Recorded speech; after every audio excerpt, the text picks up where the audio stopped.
Bienvenidos viajeros a la 10ª parada, y en esta oportunidad vamos a hablar de un tema difícil en temas de liderazgo, que es la huida a Egipto y el arquetipo del totalitarismo en cómo se mueven las cosas en el mundo del liderazgo. La parada anterior fue una belleza, hablamos de la Navidad, de la creatividad, de cómo se inspiran las cosas, pero en esta oportunidad tenemos que hablar de un tema serio y difícil en el tema del liderazgo. La entrada del hombre Dios a la tierra comenzó desde muy temprano con un exilio, una primera tortura, porque dejar a la familia, tener que ir a un pueblo lejano, huir de esa manera, perseguido, es una tortura, no solamente para el bebé, sino para la madre y el padrastro.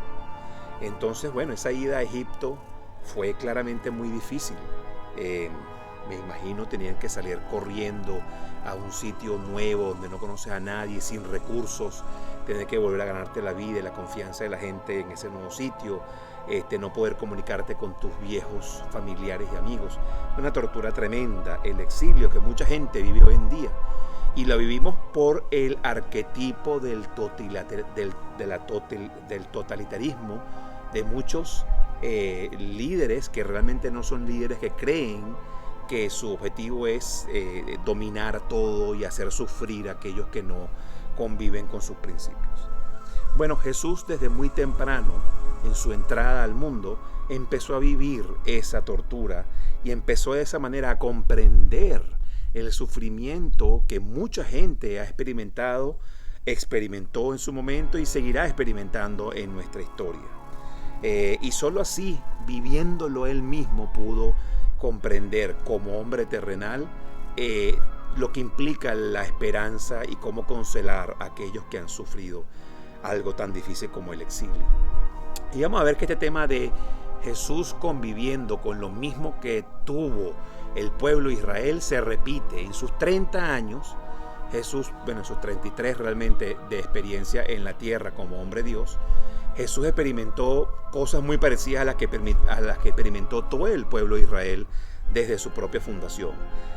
La concepción de Jesús en Nazaret es similar, hay un paralelo con la concepción de Abraham en el momento en el cual Dios le pide en Ur que salga de su tierra y va a concebir un nuevo pueblo que va a estar en sus manos. Luego entonces el nacimiento efectivo en Belén, podemos decir que el pueblo de Israel nace con la historia de Abraham e Isaac y el Cordero, y luego entonces Jacob y la escalera y la subida al cielo y todo ese tema de la lucha con Dios. Ahí nace el pueblo de Israel, igual como Jesús nace en Belén. Luego entonces viene la primera huida, la huida de Jesús a Egipto, igual que la huida del pueblo de Israel a Egipto bajo José de Egipto y todos los 300 años que estuvo allí. Luego viene todo el tema del regreso, el regreso de Jesús a Nazaret luego de que muere Herodes, y también se da el regreso del pueblo predilecto de Dios desde Egipto de nuevo a la tierra prometida, liderados por Moisés, y la partida del Mar Rojo. La cosa continúa, un periodo de prosperidad como carpintero en Nazaret, un periodo de prosperidad del pueblo de Israel bajo el rey David y el rey Salomón, con la Nueva Jerusalén y el primer templo. Luego viene una etapa difícil, que es la etapa donde Jesús decide irse al desierto y allí experimentar por 40 días eso que implicaba convertirse en Mesías. Igual lo vivió el pueblo de Israel cuando tuvo el destierro de 70 años en Babilonia. Luego el regreso de Jesús del desierto, ya convertido en un gran profeta, y toda su predicación por 3 años por toda la Galilea, similar al proceso ya de regreso del pueblo de Dios, de los hebreos, de Babilonia, de regreso a la tierra prometida, a su nueva Jerusalén, y toda la época de los profetas y la construcción del segundo templo.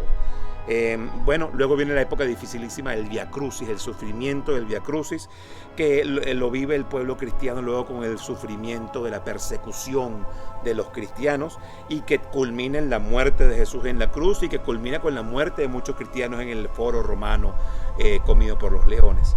Y finalmente viene todo el tema de la resurrección. Jesús resucita e inspira y genera todo un camino de paz y progreso.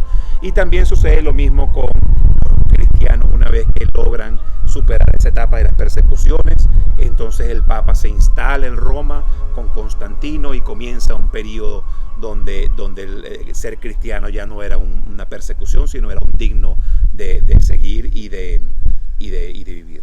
Entonces ese tema de vivir lo mismo que viven tus seguidores es fundamental en el ejercicio del liderazgo, y la invitación aquí es que cuando uno es perseguido y cuando uno es atacado, no responder luego atacando y persiguiendo a los que luego, una vez que estás instalado en el liderato de una organización o de un pueblo, no hacerlos vivir lo que te hicieron vivir a ti. Jesús nunca persiguió a nadie de regreso una vez la resurrección. No se puso a perseguir a todos aquellos que lo latiguearon. Se puso más bien a hacer ese mensaje de esperanza. Así que él fue un ejemplo perfecto de walk the talk. Él vivió de adentro y de adentro sin terminar resentido, como terminan muchos de los arquetipos totalitarios que luego entonces se vuelven en los reyes más crueles, porque están repitiendo las crueldades que le hicieron a ellos. En el caso de Jesús nos enseñó que ese no es el camino. Si tú viviste una vida difícil, pues como líder, ahora una vez que eres el que mandas, pues, o el que tienes mucha gente a tu cargo, compórtate completamente distinto, no sigas esos pasos.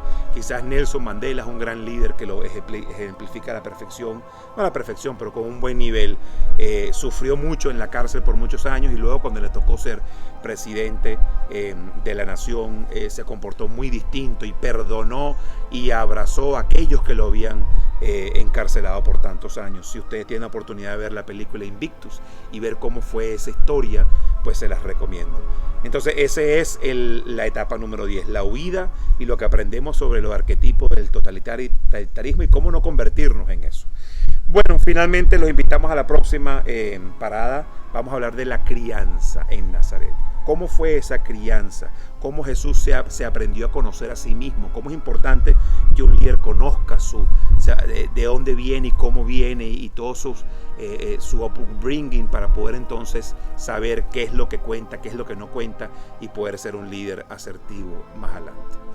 Los esperamos.